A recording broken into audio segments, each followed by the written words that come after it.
বিশিষ্ট প্রাবন্ধিক, দার্শনিক তথা ভারতীয় নবজাগরণের অগ্রদূত স্বামী বিবেকানন্দের লেখা বাঙ্গালা ভাষা নামক প্রবন্ধটি উচ্চ মাধ্যমিক শিক্ষা সংসদের তৃতীয় সেমিস্টারে অর্থাৎ দ্বাদশ শ্রেণী ক্লাস 12-এর থার্ড সেমিস্টারের বাংলা বিষয়ের প্রবন্ধ অংশে অন্তর্ভুক্ত হয়েছে। নতুন সিলেবাস অনুযায়ী তোমাদের যেহেতু এমসিকিউ প্যাটার্নের পরীক্ষা দিতে হবে, প্রত্যেকটি অধ্যায় কিন্তু তোমাদের এবার আরও খুঁটিয়ে পড়তে হবে।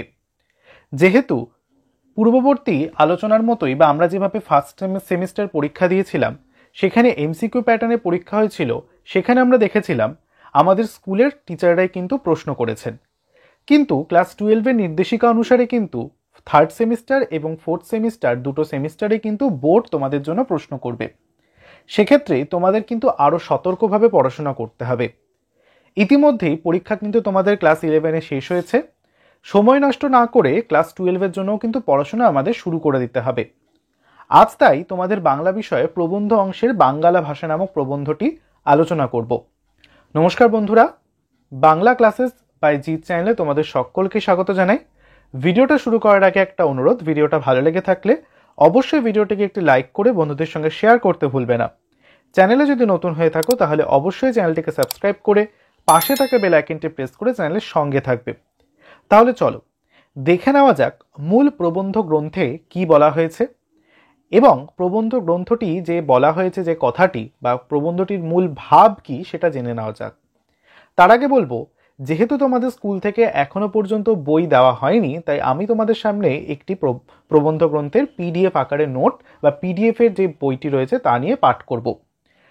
তোমরা অবশ্যই কিন্তু কোনো জায়গা স্কিপ করবে না, কারণ একটা জায়গা স্কিপ করা মানে কিন্তু সেই লাইনটার অর্থ অবুঝ থেকে যাওয়া। তাই জন্য ভিডিওটা পুরোটা দেখার অনুরোধ প্রথম থেকেই রইল। দেখো, সবার প্রথমে আমি বলবো বাংলা ভাষার লেখক স্বামী বিবেকানন্দের কিছু পরিচিতি সম্পর্কে। স্বামী বিবেকানন্দের পরিচিতি আমাদের কাছে খুব একটা প্রয়োজন নেই, কারণ আমরা সকলেই স্বামীজিকে চিনি এবং তিনি আমাদের রন্ধ্রে রন্ধ্রে রয়েছেন। সকল বাঙালির চেতনায় মননে তিনি অবস্থান করছেন। তবুও আমাদের পাঠ্যের স্বার্থে কিছুটা তার লেখক পরিচিতি তো অবশ্যই জানতে হচ্ছে। স্বামী বিবেকানন্দের জন্ম আমরা জানি 1863 সালের 12ই জানুয়ারি উত্তর কলকাতার শিমুলিয়া অঞ্চলে। তিনি মহৎ সমাজ সংস্কারক, দার্শনিক হিসেবে ভারতবর্ষকে উজ্জ্বল করেছেন। তিনি জেনারেল অ্যাসেম্বলিজ ইনস্টিটিউশন, যার বর্তমান নাম স্কটিশ চার্চ কলেজ থেকে বিএ পাশ করেন এবং তার প্রকৃত নাম ছিল নরেন্দ্রনাথ দত্ত, নরেন বা বিলে, আমরা সকলেই চিনি তাকে। হিন্দু ধর্মকে শ্রেষ্ঠ তিনি প্রমাণ করতে চেয়েছিলেন। 1893 খ্রিস্টাব্দে আমেরিকার শিকাগো ধর্ম মহাসম্মেলনে বক্তৃতা তার ঐতিহাসিক স্বাক্ষর রেখেছে। 1899 খ্রিস্টাব্দে তারই প্রেরণায় বেলুর মঠে রামকৃষ্ণ মিশন এবং রামকৃষ্ণ মঠ প্রতিষ্ঠিত হয়। শুধুমাত্র হিন্দু ধর্ম প্রচারক হিসেবেই নয়, তার রচিত গ্রন্থগুলি ছিল অসাধারণ। তার রচিত গ্রন্থগুলির মধ্যে পরিব্রাজক, ভাববার কথা, বর্তমান ভারত, পত্রাবলী, প্রাচ্য ও পাশ্চাত্য বিশেষভাবে উল্লেখ্য। সাহিত্যে তিনি সর্বদাই কথ্য ভাষা ও কথরীতির ব্যবহার করার সাপেক্ষ ছিলেন। আলোচ্য প্রবন্ধে আমরা কিন্তু সেই কথ্য ভাষার প্রচলন বা প্রয়োগ কতটা প্রয়োজন তা নিয়েই আলোচনা পাব। এবার যদি রচনার উৎস আমাদের ধরতে হয় বা আমাদের বাঙ্গালা ভাষা প্রবন্ধটি কোথা থেকে নেওয়া হয়েছে, তাহলে বলতে হয় বাঙ্গালা ভাষা প্রবন্ধটি মূলত উদ্বোধন পত্রিকার সম্পাদককে লিখিত একটি পত্র প্রবন্ধ। বিবেকানন্দের ভাববার কথা গ্রন্থে পত্রটি সংকলিত হয়েছে।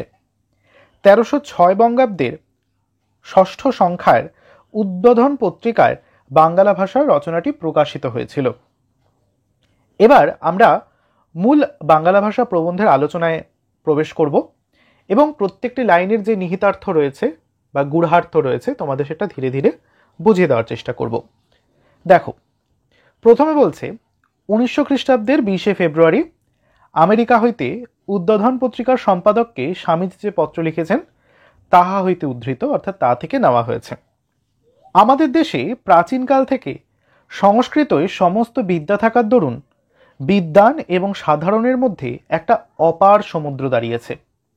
প্রাবন্ধিক বলছেন, আমাদের দেশ অর্থাৎ ভারতবর্ষে প্রাচীনকাল থেকেই সংস্কৃত ভাষায় যেহেতু সমস্ত শিক্ষামূলক গ্রন্থ, সমস্ত বিদ্যা এগুলি রচিত হয়েছিল, সেগুলো সাধারণের থেকে অপার সমুদ্র দূরে, অর্থাৎ আমাদের বিভিন্ন যে সংস্কৃত সাহিত্য গ্রন্থ, বেদ, উপনিষদ, রামায়ণ, মহাভারত, বিভিন্ন যে পঠনীয় আমাদের সাহিত্য গ্রন্থগুলি রয়েছে, সেগুলি সমস্তটাই কিন্তু সংস্কৃত ভাষায় লেখা।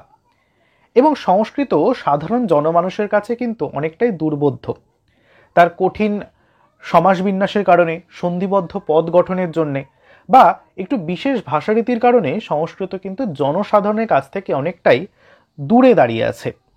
সাধারণ মানুষের কাছে সংস্কৃত বোঝবার মতো শিক্ষা বা বলা যেতে পারে গুণ সেটা কিন্তু নেই। বুদ্ধ থেকে চৈতন্য, রামকৃষ্ণ পর্যন্ত যারা লোকহিতায়, লোকহিতায় কথার অর্থ কি? লোকের ভালোর জন্যে, মানুষের কল্যাণের জন্য এসেছেন, তারা সকলেই সাধারণ লোকের ভাষায় সাধারণকে শিক্ষা দিয়েছেন। প্রাবন্ধিক বলছেন, বুদ্ধ আমাদের ভারতবর্ষের কিছু স্বনামধন্য দার্শনিক এবং সমাজ সংস্কারদের যাদের আমরা পাচ্ছি, যেমন গৌতম বুদ্ধ, মহাপ্রভু শ্রী চৈতন্য, যারা সমাজের অবক্ষয়কে দূর করে সমাজের নতুন আলো জাগাতে এসেছিলেন, এমনকি তার গুরু শ্রী রামকৃষ্ণদেবকেও স্মরণ করেছেন তিনি। এনারা সকলেই যারা লোকহিতায় অর্থাৎ কি মানব জীবনের কল্যাণের জন্য এসেছিলেন, তারা তো সকলেই সাধারণ লোকের ভাষায়, সংস্কৃতের মতো গূঢ় চিন্তামূলক ভাষায় নয়, সাধারণ মানুষ যে ভাষায় কথা বলে সেই সাধারণ ভাষাতেই সাধারণ মানুষকে শিক্ষা দিয়েছেন। পাণ্ডিত্য অবশ্য উৎকৃষ্ট, কিন্তু কটমট ভাষা যা অপ্রাকৃতিক, কল্পিত মাত্র, তাতে ছাড়াকে আর পণ্ডিত্য হয় না?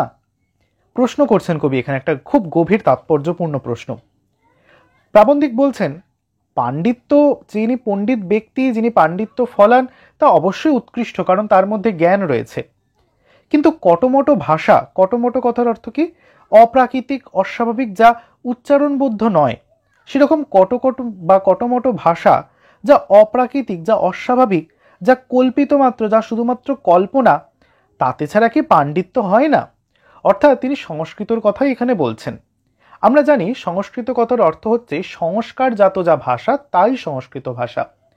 আমাদের প্রাচীন পঠনীয় গ্রন্থ, বেদ, পুরাণাদি শাস্ত্র সবকিছুই কিন্তু সংস্কৃত ভাষার পূর্ববর্তী ভাষা ছান্দস ভাষায় রচিত হয়েছিল।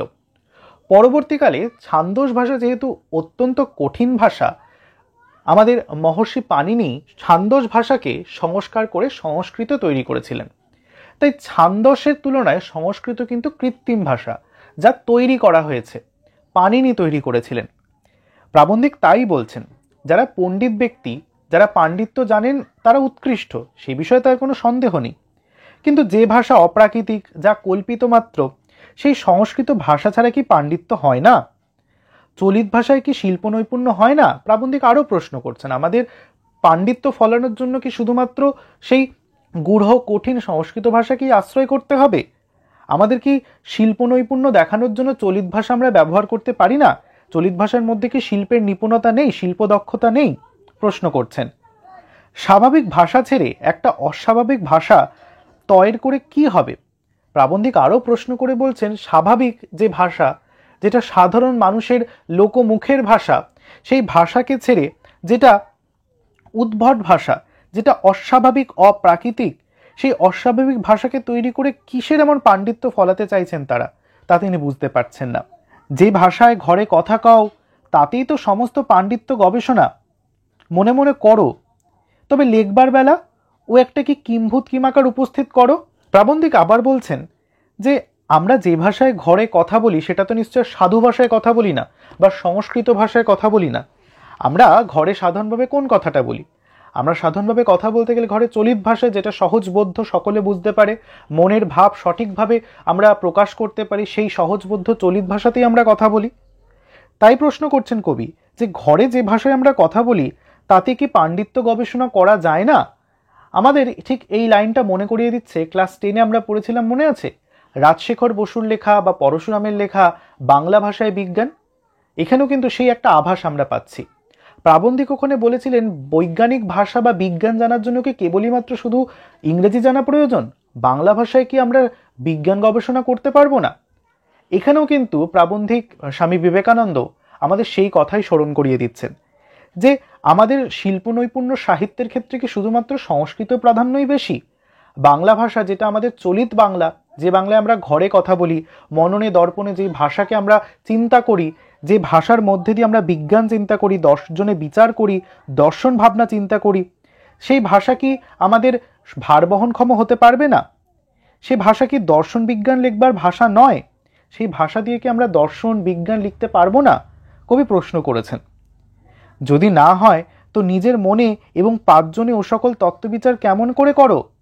কবি প্রশ্ন করছেন, যদি নাই করতে পারি বাংলা ভাষাকে দিয়ে সব কাজ, তাহলে কিভাবে আমরা 10 জনে মিলে বিজ্ঞান চিন্তা করছি, 5 জনে মিলে সেই তত্ত্বকে বিচার করছি, দার্শনিক চিন্তাগুলো? প্রাবন্ধিক আসলে বোঝাতে চেয়েছেন, দর্শন বিজ্ঞান যতই বিভিন্ন ভাষায় লেখা হোক না কেন, আমরা তো সেটাকে কি করি, সেটা পড়ার পর নিজের ভাষায় নিজের মতো করে বোঝার চেষ্টা করি। 5 জনে 10 জনে মিলে তো সেই চেষ্টাটাই করি যে নিজের ভাষার মাধ্যমে গূঢ় তত্ত্বগুলোকে আয়ত্ত করা। তাহলে আমাদের সাধারণ বাংলা ভাষা তো সেটা করতে সক্ষম। তাহলে কেন আমরা কিম্ভূত কিমাকার, অর্থাৎ অদ্ভুত বিকট দর্শন, অন্য ভাষাকে আপন করে নেব? যদিও এখানে কিন্তু কোনো মতেই তিনি সংস্কৃত ভাষাকে অবজ্ঞা করছেন না। তিনি সাধারণভাবে বোঝাতে চেয়েছেন যে বাংলা ভাষার গুরুত্বটাও ততটা। সাধারণভাবে সাধারণ জনজাতিকে শিক্ষা দেওয়ার উদ্দেশ্যেই কিন্তু তার এই বাংলা ভাষা প্রবন্ধটি লেখা। এরপরে বলছে, যদি না হয় তো নিজের মনে ও 5 জনের সকলে তত্ত্ববিচার কেমন করে করো? স্বাভাবিক যে ভাষায় মনের ভাব আমরা প্রকাশ করি, যে ভাষায় ক্রোধ দুঃখ ভালোবাসা জানাই, তার চেয়ে উপযুক্ত ভাষা হতে পারেই না। সেই ভাব সেই ভঙ্গি সেই সমস্ত ব্যবহার করে যেতে হবে। অর্থাৎ যে ভাষার মধ্যে দিয়ে আমরা মনের ভাব প্রকাশ করি, যে ভাষায় আমরা ক্রোধ দুঃখ ভালোবাসা জানাই। তুমি আমাকে একটা কথা বলো তো, আমরা তো বাঙালি, আমরা বাংলা ভাষায় কথা বলি। আমরা আমাদের যখন রাগ ক্রোধ দুঃখ প্রকাশ করব বা ভালোবাসা জ্ঞাপন করব, তখন কি অন্য ভাষা প্রয়োগ করে, হঠাৎ করে হিব্রু বা গ্রিক ভাষা প্রয়োগ করে তাকে কি জানানোর চেষ্টা করব সামনে থাকে ব্যক্তিটিকে? নয়তো আমরা তো আমাদের বাংলা ভাষাকেই সেই চিন্তন মননের দ্বারা অপর ব্যক্তির কাছে পৌঁছে দেওয়ার চেষ্টা করব। তাহলে স্বাভাবিকভাবে যে ভাষায় আমরা মনের ভাব প্রকাশ করি, ক্রোধ ভালোবাসা দুঃখের জানান দিই, তার চেয়ে উপযুক্ত ভাষা কি আর হতে পারে? প্রাবন্ধিকের ভাষা তা হতেই পারে না অন্য কিছু। সেই ভাব সেই ভঙ্গি সেই সমস্ত ব্যবহার করা যেতে পারে তখনই যখন আমরা মাতৃভাষায় নিজেদের ভাষায় কথা বলবো। ও ভাষার যেমন জোর, যেমন অল্পের মধ্যে অনেক, যেমন যেদিকে ফেরাও সেদিকে ফেরে, তেমন কোনো তৈরি ভাষা কোনো কালে হবে না। বাংলা ভাষাকে বলছেন কবি যে ওরম ভাষা কোনো কালেও হবে না। কারণ আমরা যে ভাষায়, অর্থাৎ আমরা বাঙালিরা যে ভাষায় কথা বলি, যেভাবে ভাব ভঙ্গি প্রকাশের মধ্যে দিয়ে আমরা মনের ভাবকে সকলের সামনে তুলে ধরি, সেটা অল্পের মধ্যেই অনেক। সে ভাষার অনেক জোর, যেমন দিকে ফেরাও তেমন ভাবে চলে, যেমন ভঙ্গিতে বলবে তেমন ভঙ্গিতে বলে। ভাষাকে করতে হবে যেমন সাফ ইস্পাত, মুচড়ে মুচড়ে যা ইচ্ছে করো, আবার সে যে কে সেই, এক চোটে পাথর কেটে দেয়, দাঁত পড়ে না। প্রাবন্ধিক বলছেন ভাষাকে আমাদের আরো আরো সুদৃঢ় জায়গায় প্রতিষ্ঠিত করতে হবে, যেখানে ভাষা হবে সাফ ইস্পাতের মতো পরিষ্কার, ঝাঁ চকচকে ইস্পাত বা খনির মতো, যাকে মুচড়ে মুচড়ে যা করো, যা ইচ্ছে তাই করো, আবার যে কে সেই, এক চোটে সে পাথর কেটে দিতে পারবে, দাঁত পড়বে না। আমাদের ভাষা সংস্কৃতের গদাই লস্করি চাল, ওই এক চাল নকল করে অস্বাভাবিক হয়ে যাচ্ছে। ভাষা হচ্ছে উন্নতির প্রধান উপায়, লক্ষণ। প্রাবন্ধিক বলছেন আমাদের ভাষা হিসেবে তো আমরা সংস্কৃত ভারতীয় ভাষা হিসেবে পাচ্ছি, কিন্তু তার চাল এখন গদাই লস্করি, অর্থাৎ কি সে অত্যন্ত ধীর গতি সম্পন্ন। গদাই লস্করি চাল শব্দটি মূলত হাতি থেকে এসেছে। হাতি একটি বৃহদাকার পশু, সে অত্যন্ত ধীর গতিতে চলাফেরা করে, তাই তার চালকে গদাই লস্করি চাল বলছে। প্রাবন্ধিক মনে করছেন এই সংস্কৃত ভাষাও যেন এখন সেই গদাই লস্করি চাল, অর্থাৎ সেই ধীরগতি সম্পন্ন হয়ে গেছে। ওই এক চাল নকল করে আমরা, অর্থাৎ আমাদের বাংলা সাহিত্যকে এগিয়ে নিয়ে যাওয়ার চেষ্টা করছি। ভাষা হচ্ছে উন্নতির প্রধান লক্ষণ, উপায়। তাই ভাষাকে সেই আমাদের মূলত বাংলা ভাষাকে প্রাবন্ধিক বোঝাচ্ছেন যে সেই ভাষাকে কোনো প্রকারেই কিন্তু সেই গদাই লস্করি চালের মধ্যে দিয়ে নিয়ে গেলে হবে না। কারণ ভাষা একমাত্র উপায় যা জাতিকে এগিয়ে নিয়ে যেতে পারে, উন্নতির দিকে এগিয়ে নিয়ে যেতে পারে। তাই ভাষাকে সবার আগে আমাদের সেই উন্নত আসনে প্রতিষ্ঠিত করতে হবে। গদাই লস্করি চালকে অনুসরণ করে বাংলা ভাষাকে বহনক্ষম করে তুললে হবে না। দ্বিতীয় প্যারায় দেখো কি বলছে, যদি বলো ও কথা বেশ, বাংলাদেশের স্থানে রকমারি ভাষা, কোনটি গ্রহণ করব? প্রাবন্ধিক প্রশ্ন করছেন যে আমাদের বঙ্গদেশ অবিভক্ত বাংলার তৎকালীন কথা বলছেন তিনি, যে আমাদের বঙ্গদেশে তো বহু ভাষা প্রচলিত আছে, প্রত্যেকটিই কিন্তু বাংলা ভাষা। আমরা উপভাষা পড়ব আমরা এই অধ্যায়ে আমাদের ক্লাস 12-এ, যেখানে আমরা পাবো বঙ্গালী, রাঢ়ী, কামরূপী, বরেন্দ্রী, ঝাড়খণ্ডী ইত্যাদি এরকম উপভাষাগুলি পাবো। তুমি মনে করে দেখো বা খেয়াল করলে বুঝতে পারবে, সামান্য কলকাতা বা কলকাতা তীরবর্তী বা হুগলি নদী তীরবর্তী যে অঞ্চলগুলোর মানুষের ভাষা বাংলা এবং পুরুলিয়া, বাঁকুড়া, বীরভূমের মানুষের ভাষার মধ্যে একটা তফাৎ বা টান আলাদা রয়েছে না? আবার চলে যাও তুমি খাস আমাদের অবিভক্ত বাংলার ঢাকা কিংবা খুলনার জেলায়, যেখানে বাংলা ভাষা মানুষদের বা বাংলা ভাষাভাষী মানুষদের ভাষার টানটা একটু অন্যরকম। আবার চলে যাও তুমি আসাম কিংবা তুমি চলে যাও দার্জিলিং, সেখানেও কিন্তু বাংলা ভাষাভাষী মানুষদের ভাষার টানটা অন্যরকম। তাই কবি প্রশ্ন করছেন প্রাবন্ধিক যে যদি বলে ও কথা বেশ, যে বাংলাকে মেনে নিলাম নিজেদের কথ্য ভাষা বা চলিত ভাষা রূপে, তাহলে বাংলাদেশের স্থানে তো নানা রকমারি ভাষা প্রচলিত রয়েছে, তাহলে কোনটা গ্রহণ করব? তার উত্তরও কিন্তু প্রাবন্ধিক বলে দিচ্ছেন। প্রাকৃতিক নিয়মে যেটি বলবান হচ্ছে, সাধারণ নিয়মে যে ভাষাটি সবার আগে ক্রমে ক্রমে এগিয়ে আসছে এবং ছড়িয়ে পড়ছে, সেইটিই নিতে হবে, অর্থাৎ কলকাতার ভাষা। কলকাতার ভাষাকে বলা হয় মান্য চলিত ভাষা, যা পরবর্তীকালে শিষ্টজনদের ভাষা বলেও বিবেচিত হয়েছে। কলকাতার ভাষা মূলত রাঢ়ী শ্রেণীর ভাষা, তাই এই ভাষাই ধীরে ধীরে প্রভাব বিস্তার করছে সমগ্র বঙ্গদেশে। প্রাবন্ধিক যেখানে প্রশ্ন করেছেন কোন ভাষাকে গ্রহণ করব বাংলা হিসেবে, উত্তরও কিন্তু দিয়ে দিলেন যে সেই রাঢ়ী মান্যচলিত কলকাতার ভাষাকেই গ্রহণ করতে হবে, কারণ প্রকৃতির নিয়মে দিনে দিনে সেই বলবান হয়ে উঠছে এবং দিক বিদিকে সেই বাংলায় ছড়িয়ে পড়ছে। পূর্ব পশ্চিম যেদিক হতেই আসুক না, একবার কলকাতার হাওয়া খেলেই দেখছি সেই ভাষাই লোকে কয়। প্রাবন্ধিক বলছেন যেদিক থেকেই যে কোনো পর্যটক যে কেউ আসুক কলকাতায়, কিছুদিন কলকাতায় বসবাসের পর থেকে কলকাতার ভাষাকে অনুসরণ করে সেও যেন কলকাতার ভাষাতেই কথা বলা শুরু করেছে। তখন প্রকৃতি আপনি দেখিয়ে দিচ্ছেন যে কোন ভাষা লিখতে হয়, তখন প্রকৃতি নিজে থেকেই দেখিয়ে দেবে যে কোন ভাষা আসলে লিখতে হয়। যত রেল এবং গতাগতির সুবিধা হবে, তত পূর্ব পশ্চিমে ভেদ উঠে যাবে, অর্থাৎ যত রেল ব্যবস্থার প্রচলন ধীরে ধীরে ঘটবে, তত পূর্ব পশ্চিম সীমান্তের মধ্যে থাকা আমাদের যে ভারতীয় ভেদাভেদ, তা সমস্ত কিছুই যেন বিলুপ্ত সাধন হবে এবং চট্টগ্রাম হতে বৈদ্যনাথ পর্যন্ত ওই কলকাতার ভাষাই চলবে। চট্টগ্রাম বাংলাদেশ এবং বৈদ্যনাথ আমাদের এখানকার পশ্চিমবঙ্গে, সেখানের সমস্ত ভাষা অর্থাৎ দুই বঙ্গের মধ্যে সেই কলকাতার ভাষাই ধীরে ধীরে যেন আরও ছড়িয়ে পড়বে, তখন আর এ সমস্ত উপভাষার প্রাধান্যটা খুব বেশি আর থাকবে না। কোন জেলার ভাষা সংস্কৃত বেশি নিকট সে কথা হচ্ছে না, কোন ভাষা জিতছে সেইটিই দেখো। প্রাবন্ধিক বলছেন কোন ভাষাটি সংস্কৃত ঘেঁষা বেশি সেটার কথা আমি বলছি না, কিন্তু মানুষের চাহিদা অনুসারে, প্রকৃতির নিয়মানুসারে কোন ভাষা সব থেকে আগে এগিয়ে আসছে সেটিই তার বলার উদ্দেশ্য। যখন দেখতে পাচ্ছে যে কলকাতার ভাষাই অল্প দিনে সমস্ত বাংলাদেশের ভাষা হয়ে যাবে, তখন যদি পুস্তকের ভাষা এবং ঘরে কথা কওয়া ভাষা এক করতে হয়, তো বুদ্ধিমান অবশ্যই কলকাতার ভাষাকে ভিত্তিস্বরূপ গ্রহণ করবে। তাই প্রাবন্ধিক বলছেন যে যখন দেখা যাবে কলকাতার ভাষায় সমগ্র বাংলা ছেয়ে বসেছে, তখন ঘরে কথা বলার ভাষা আর পুস্তকে লেখার ভাষাকে আলাদা করে রাখতে হবে না, তখন পুস্তকের ভাষা ও ঘরে কথা বলার ভাষার মতো চলিত বাংলা বা কলকাতার বাংলাতেই পরিণত হবে। এথায় গ্রাম্য ঈর্ষাটিকেও জলে ভাসান দিতে হবে, অর্থাৎ গ্রাম্যতা দুষ্ট যে আঞ্চলিক ভাষাগুলো রয়েছে, তখন কিন্তু সেগুলো নিয়ে আমাদের পড়ে থাকলে হবে না। বাংলা ভাষা যে মূল তার রূপ পরিগ্রহ করছে, অর্থাৎ রাঢ়ী উপভাষাটিকেই, মান্যচলিত বাংলাটিকেই আমাকে তখন গ্রহণ করতে হবে। আমাদের অঞ্চলভেদে কিন্তু বিভিন্ন ভাষার পরিবর্তন লক্ষ্য করা যায়, যেমন পুরুলিয়া বাঁকুড়ার মানুষের বাংলার টান এবং খাস কলকাতার বাংলার টান কিন্তু পার্থক্য আছে, কিংবা নদিয়া, বীরভূম, বাঁকুড়া অথবা তুমি চলে যাও কোচবিহার, উত্তর দিনাজপুরের বাংলার মধ্যেও কিন্তু একটা আঞ্চলিকতার ছাপ স্পষ্ট। তাই সেই ছাপগুলোকে বর্জন করে অর্থাৎ জলে ভাসিয়ে দিয়ে আমাদের তখন কিন্তু সেই মান্যচলিত বাংলাটাকেই গ্রহণ করতে হবে। সমস্ত দেশের যাতে কল্যাণ, সেটা তোমার জেলা বা গ্রামের প্রাধান্যটি তো ভুলে যেতে হবে। প্রাবন্ধিক বলছেন সমস্ত দেশের অর্থাৎ বঙ্গদেশের যে ভাষায় কল্যাণ সাধন হবে, সমগ্র বঙ্গদেশ যে বাংলা ভাষা গ্রহণ করে নেবে, সেখানে আঞ্চলিকতাকে কিন্তু তোমাকে বর্জন করতেই হবে। তাই তোমার জেলার বা গ্রামের সেই প্রাধান্যটাকে কিন্তু তখন তোমাকে ভুলে যেতেই হবে। ভাষা ভাবের বাহক, ভাবই সেখানে প্রধান, ভাষা পরে। তাই বলছেন প্রাবন্ধিক যে আমাদের ভাষা হচ্ছে ভাবের প্রধান মাধ্যম, ভাষা সেখানে গুরুত্বপূর্ণ নয়, ভাবটা কি সেটাই সেখানে প্রধান। হীরেমতির সাজ পরানো ঘোড়ার ওপর বাদর বসালে কি ভালো দেখায়? সংস্কৃতের দিকে দেখো দেখি।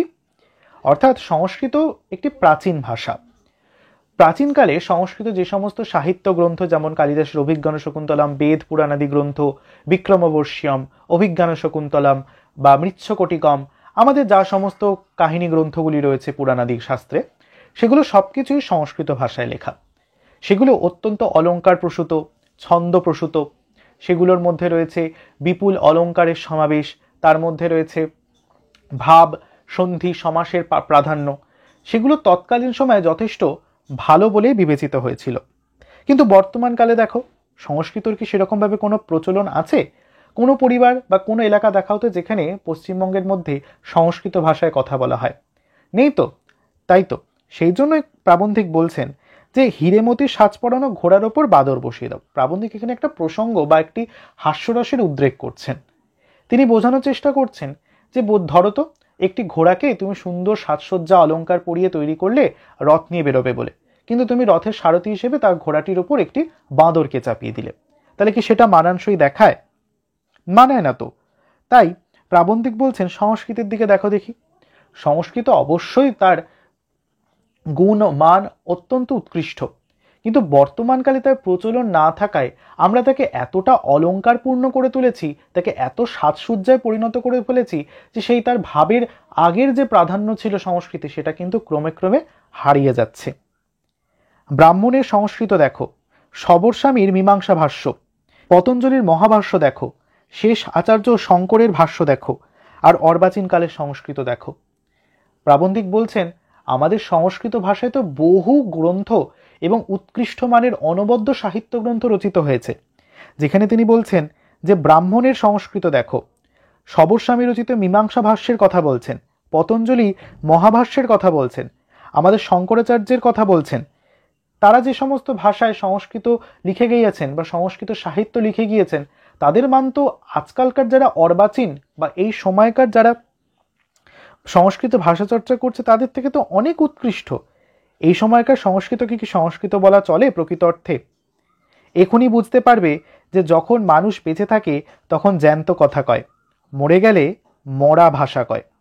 প্রাবন্ধিক এখানে বলছেন যে যখন সংস্কৃতের সময়কাল ছিল তখন সংস্কৃত বেঁচে ছিল ঠিকই, কিন্তু যেহেতু তার এখন আর প্রচলন নেই, তাকে কিন্তু আমরা মরা বা মৃত ভাষা বলেই বিবেচনা করব। যত মরণ নিকট হয়, নূতন চিন্তাশক্তির যত ক্ষয় হয়, ততই দু একটা পচা ভাব রাশিকৃত ফুলচন্দন দিয়ে ছাপাবার চেষ্টা করে। যত ভাষাটা দিনে দিনে মৃত্যুর দিকে বা ব্যবহারের শেষ সীমানায় গিয়ে পৌঁছাবে, ততই কিন্তু বাঁচিয়ে রাখার তাগিদে আমরা তাকে আরও ফুলচন্দন বা ফুলমালা দিয়ে সাজিয়ে রাখবার চেষ্টা করব। অর্থাৎ তুমি দেখবে কোনো একটা সবজি যদি আমরা টাটকা তাজা নিয়ে আসি, সেটা দেখলেই আমাদের রান্না করে খেতে ইচ্ছা করে, কিন্তু সেই সবজিটা যখন একটু পচা হয়ে যায়, সেটাকে কিন্তু বেশি ঝাল তেল মশলা দিয়ে রান্না না করলে খাওয়ার যোগ্য হয় না। তাই সংস্কৃতই কিন্তু সেরকম ভাব। সংস্কৃতের যে সময়টার প্রচলন ছিল তখন তার যে গুণ, তার মান, সেটা তখনই সীমাবদ্ধ ছিল। এখন যেহেতু তার প্রচলন নেই, আমরা তাকে ঠিক সেই রকম সুন্দর করে গার্নিশ করে পরিবেশন করার চেষ্টা করছি, তাকে ছন্দ অলঙ্কার দিয়ে গূঢ় তত্ত্ব দিয়ে বোঝানোর চেষ্টা করছি। সেটা কিন্তু কখনোই কাম্য নয়। মৃত ভাষাকে মৃত ভাষাই বলতে হবে। তাই বলছে যত মরণ নিকট হয় তত রাশিকৃত ফুলচন্দন দিয়ে ছাপাবার চেষ্টা হয়। বাপরে, সে কি ধুম! 10 পাতা লম্বা লম্বা বিশেষণের পর দুম করে রাজা আসিত। প্রাবন্ধিক বোঝানোর চেষ্টা করছেন সংস্কৃত তো একটা সুন্দর ভাষা, সেখানে আমরা সুন্দর সন্ধিবদ্ধ পদ, সমাসবদ্ধ পদ, বাক্য গঠনের স্থূলতা আমরা দেখতে পাই, সুন্দর সুন্দর বিশেষণের প্রয়োগ দেখতে পাই। সেটা যখন লিখতে লিখতে হঠাৎ করে শেষ লাইনে গিয়ে আমরা লিখলাম রাজা আসিত। এবার রাজা শব্দটা তো একটা চলিত ভাষার শব্দ। রাজা শব্দের তো অনেক সংস্কৃত প্রতিশব্দ আছে, নৃপতি তিলক রয়েছে, নরাধিপতি রয়েছে, নরেশ্বর রয়েছে। তাহলে সেই সমস্ত শব্দ ব্যবহার না করে দুর্বৃত্ত কতগুলো বাক্যাংশকে জুড়ে জুড়ে আমরা একটা সঠিক সমাসবদ্ধ কঠিন লম্বা বাক্য তৈরি করার পর হঠাৎ করে লিখলাম রাজা আসিত। আসিত শব্দের সাথে এখানে রাজা শব্দটা আগের বাক্যগুলোর সাথে আর কিন্তু মানানসই হলো না। আজকালকার সংস্কৃত এরকমই হয়ে উঠেছে বলে প্রাবন্ধিকের ধারণা। আহাহা, কি প্যাচাওয়া বিশেষণ, কি বাহাদুর সমাস, কি শ্লেষ, ওসব মরার লক্ষণ। যখন দেশটা উৎসন্ন যেত আরম্ভ করলো, তখন এইসব চিন্তা উদয় হলো। ওটি শুধু ভাষার নয়, সকল শিল্পেতেই এলো। প্রাবন্ধিক এখানে একটা শ্লেষসূচক শব্দের বলছেন যে শুধুমাত্র যে সংস্কৃতে এই চালটা আমরা লক্ষ্য করতে পারলাম যে হঠাৎ করে বিশেষণ, দীর্ঘ বিশেষণের পর একটা উদ্ভট শব্দ প্রয়োগ করে দিলাম, শুধু সাহিত্যেই হচ্ছে তা নয়, সমগ্র শিল্পে এই আধুনিককালে দেখা যাচ্ছে সেই যেন ছটা। গুরুত্বপূর্ণ কিছু তথ্য আদান প্রদানের পরই একটা এমন অদ্ভুত তথ্য আদান প্রদান হচ্ছে যা কিনা তার আগের তথ্যের সাথে কোনো মতেই সামঞ্জস্যপূর্ণ নয়। বাড়িটার না আছে ভাব, না আছে ভঙ্গি, থামগুলোকে কুদে কুদে সারা করে দিল। গয়নাটা নাক ফুঁড়ে ঘাড় ফুঁড়ে ব্রহ্মরাক্ষসে সাজিয়ে দিলে। কিন্তু সে গয়নায় লতাপাতা চিত্র বিচিত্র কি ধুম! গান হচ্ছে কি কান্না হচ্ছে কি ঝগড়া হচ্ছে, তার কি ভাব কি উদ্দেশ্য তা ভরতৃষিও বুঝতে পারেন না। আবার সে গানের মধ্যে পেঁচের কি ধুম, সে কি আঁকা বাঁকা ডামাডোল, 36 নারী টিন তাই রে বাপ। তার উপর মুসলমান ওস্তাদের নকলে দাঁতে দাঁত চেপে নাকের মধ্যে দিয়ে আওয়াজ, সে গানের আবির্ভাব। প্রাবন্ধিক এখানে আরো কতগুলো শ্লেষসূচক কথা বলছেন, বা একটু ব্যঙ্গ করেই বলছেন বলা যেতে পারে। বলছেন আমরা একটা বাড়ি তৈরি করতে গেলে কি করি, সুন্দর তার একটি ভিত প্রয়োজন হয় চারকোনা, বাড়িটা 4টি দেওয়াল সুষ্ঠুভাবে পরিমাপ যথাযথভাবে গাঁথতে হয়, বাড়িটির সুন্দর একটা উনুন বা উঠোন থাকতে হবে, বাড়িটির সুন্দর ছাদ থাকতে হবে, পরিষ্কার পরিচ্ছন্নতা বজায় রাখতে হবে, তাহলেই তো সেটি বাড়ি বলে আমরা গণ্য করব। কারণ বাড়ি তো আমাদের আশ্রয়স্থল, আমাদের প্রোটেক্ট করছে, রক্ষা করছে। সেখানে যদি আমরা উদ্ভট বাড়ি তৈরি করি যার দেয়াল ঠিক না, বাইরে থেকে বিভিন্ন রকমের জিনিসপত্র বেরিয়ে রয়েছে, তাকে কি আমরা প্রকৃত অর্থে বাড়ি বলতে পারবো না? তো তাহলে প্রাবন্ধিক তাই বলছেন যে ধরো একটি বাড়ি তৈরি করতে গিয়ে বাড়িটার কোনো থাম কিছু নেই, কিন্তু একটা গম্বুজ বসিয়ে বা থাম বসিয়ে সেখানে আমি এমন সুন্দর কারুকার্য করছি যে শুধুমাত্র বাইরের থামটিতেই কারুকার্য, সারা বাড়ি জুড়ে কোনো কিছু আর নেই। সেটিকে কি সুন্দর বাড়ি বলা যাবে? না তো। সংস্কৃতকেও কিন্তু সেভাবেই তিনি ব্যঙ্গ করছেন যে সংস্কৃতর গাত্রোত্থান এখন আর কিছু নেই, কিন্তু এমনভাবে সুন্দর ছন্দ অলঙ্কার দিয়ে তাকে প্রেজেন্ট করা হচ্ছে যেন সে এখনো জীবিত রয়েছে। আবার বলছেন গয়নাটা নাক ফুঁড়ে ব্রহ্মরাক্ষসী। নারীদের অলঙ্কার বা গয়না পরার একটি বিশেষ শখ রয়েছে। তারা গয়না পরবে কোথায়? কানের দুলে, মাথায় টিকলি হিসেবে, গলার হার হিসেবে। কিন্তু বর্তমানে অলঙ্কার পরার যে ধুম বা ভঙ্গি দেখা যাচ্ছে তাতে তিনি যথেষ্টই বিস্তৃত হচ্ছেন। তিনি মনে করছেন এখন যা গয়না পরার ধুম লেগেছে, প্রত্যেকটি গয়নার মধ্যে সুন্দর লতাপাতা আঁকা চিহ্নিত থাকলেও মনে হচ্ছে যেন এমনভাবে গয়নাটি পরা হচ্ছে যেন এক ব্রহ্মরূপী রাক্ষসী এক সামনে এসে দাঁড়িয়েছে। নাকের মধ্যে থেকে কানের ফোটানো হচ্ছে, কপালে ভুরুর মধ্যে কানের ফোটানো হচ্ছে, জিভে কানের ফোটানো হচ্ছে। বিভিন্ন রকমের এই যে অলঙ্কারের বিকৃতি, তা দেখে কিন্তু যথেষ্টই কবি বিস্মিতই হচ্ছেন। তাই দেখে বলছেন সেই নাক ফুঁড়ে ঘাড় ফুঁড়ে যেন ব্রহ্ম রাক্ষসী তাকে মনে হচ্ছে দেখে। সে গয়নায় লতাপাতার বিচিত্র ধুম রয়েছে ঠিকই, কিন্তু দেখতে মোটেই সুশ্রী লাগছে না। আবার তিনি আরেকটি প্রসঙ্গ টেনে বলছেন গান হচ্ছে না কান্না করছে নাকি কেউ ঝগড়া করছে তাও এখন বোঝা যাচ্ছে না। অথবা কোনো শিল্পী মুসলিম কোনো কবিকে নকল করার জন্য নাকি সুরে গান করা শুরু করেছেন।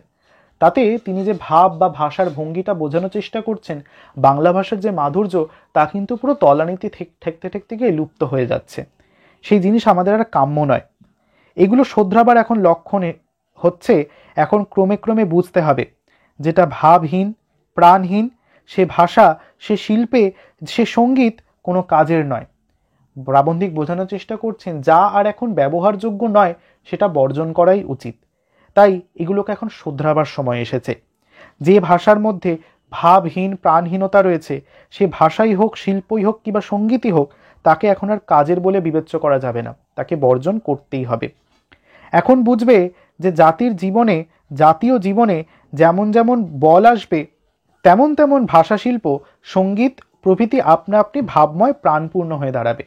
প্রাবন্ধিক বলছেন ওই জিনিসগুলোকে যখন আমরা বর্জন করতে পারবো, তখনই কিন্তু আমাদের ভাষা, শিল্প, সাহিত্য, সংস্কৃতি সব আবার নবরূপ লাভ করবে, নতুন নতুন করে নতুন সৃষ্টি হবে, এবং তখনই এই সমস্ত দিক থেকে আপনা আপনি আমরা ভাবময় প্রাণপূর্ণ হয়ে দাঁড়াবো। দুটো চলিত কথা যে ভাবরাশি আসবে, চলিত কথায় যে ভাবরাশি আসবে, তা 2000 চাঁদি বিশেষণেও নাই। এই জিনিসগুলোকে বর্জন করার পর আমরা আমাদের বাঙ্গালা ভাষা, আমাদের নিজস্ব ভাষাকে যেভাবে প্রকাশ করব, চলিত গদ্যে চলিত ভাষায় যেভাবে প্রকাশ করব, সেই ভাব ভঙ্গির মধ্যে যে ভাবুকতা থাকবে, সেই সামান্য চলিত ভাষাটুকুর ভাবের মধ্যেই যেন সব কিছু নিহিত থাকবে। তাকে আলাদা করে অলংকার বিশেষণ দিয়ে তাকে ভূষিত করতে হবে না। সামান্য চলিত কথাতেই আমার সম্পূর্ণ ভাব প্রকাশিত হবে। তাকে বেশি দামি করে লোকের কাছে প্রকাশ করতে হবে না। তখন দেবতার মূর্তি দেখলেই ভক্তি হবে, গয়না পরা মেয়ে মাত্রই দেবী বলে বোধ হবে, আর বাড়িঘর তোর সব প্রাণ স্পন্দনে ডগমগ করবে। তখন তিনি বোঝাবেন, বা তখন আমরা বুঝতে পারবো যে তখন এই সমস্ত জিনিস যখন আমরা বর্জন করে ফেলবো, তখন আর দেবী মূর্তি, কোনো মূর্তি দেখলে তার মধ্যে ভাবের উদয় হবে, ভক্তির উদয় হবে। গহনা পরিহিত কোনো কন্যা বা নারীকে ব্রহ্ম রাক্ষসী বলে তখন আর মনে হবে না, দেবী ভরে তাকে প্রণাম করতে ইচ্ছে করবে। আর কোনো বাড়িঘর ধরে যখন আমি সামনের থামগুলোকে শুধু না সাজিয়ে সম্পূর্ণ বাড়িটিকেই সাজগোজ দিয়ে পরিপূর্ণ করে তুলব, তখন সেই বাড়ি প্রাণস্পন্দনেই ডগমগ হয়ে উঠবে। অর্থাৎ এখানে প্রাবন্ধিক সংস্কৃত ভাষার অসারতা এবং বাংলা ভাষাকে প্রাধান্য করে দেখার চেষ্টাটাই বুঝিয়েছেন। প্রাবন্ধিক এক্ষেত্রেই বাঙ্গালা ভাষা নামকরণটি রেখেছেন, যেখানে আমাদের মাতৃভাষা বাংলা ভাষাকেই সর্বাগ্রে আমাদের চিহ্নিত করার চেষ্টা করেছেন প্রাবন্ধিক। প্রবন্ধটির মধ্যে থেকে আমরা খানিকটা কথা এরকমভাবে বুঝতে পারছি যে ব্রাহ্মণ সংস্কৃত সবরস্বামীর মীমাংসা ভাষ্য, সংস্কৃত থেকে শুরু করে দেখা যাবে মানুষের মন যখন সজীব তাজা থাকে তখন তার ভাষাকে জ্যান্ত ভাষা বলে মনে হয়, কিন্তু মন যখন মরে যায় ভাষাও তখন মারা যায়। তখন সেই ভাষাকে ফুলচন্দন দিয়ে সাজাবার প্রয়োজন দেখা যায়, সন্ধি সমাজ দিয়ে বিশেষণের আড়ম্বর দেখা যায়। ভাষার এই বাহুল্য ভাষার মৃত্যুর কখনোই ঘোষণা করে না। তাই কথ্য বা চলিত বাংলায় আমাদের কাম্য হওয়া উচিত, এইভাবে বিবেকানন্দই এই প্রবন্ধটি লিখেছেন। আজকের আলোচনাটি তোমাদের কেমন লাগলো অবশ্যই কিন্তু কমেন্ট করে জানাতে ভুলবে না। পরবর্তী বিভিন্ন ক্লাস, কবিতা, তোমাদের আন্তর্জাতিক গল্প, ভারতীয় কবিতা, প্রত্যেকটা আলোচনায় কিন্তু এই চ্যানেলে তোমরা পাবে। তার জন্য অবশ্যই কিন্তু চ্যানেলটাকে সাবস্ক্রাইব করতে হবে, পাশে থাকে বেল আইকনটি প্রেস করে নোটিফিকেশনটাকে অন করে রাখতে হবে, যাতে যাই ভিডিও পরবর্তীকালে আমি দিই না কেন তোমরা সবার আগে পাও। আমাদের ডিসক্রিপশন বক্সে চ্যানেলে দেখবে আমাদের বিভিন্ন সোশ্যাল মিডিয়া হ্যান্ডেল, যেমন হোয়াটসঅ্যাপ, ফেসবুক এবং হোয়াটসঅ্যাপ চ্যানেলের লিঙ্ক দেওয়া রয়েছে। তোমরা সেখানে আমাদের সাথে যুক্ত হতে পারো বিভিন্ন আপডেট এবং তথ্য পাওয়ার জন্য। আজকের ভিডিওটা তোমাদের কতটা বুঝতে সাহায্য করলো বা কতটা তোমরা বুঝতে পারলে সেটা কিন্তু কমেন্ট বক্সে জানাতে ভুলবে না। দেখা হচ্ছে পরের ভিডিওটিতে। সকলে ভালো থেকো, টাটা।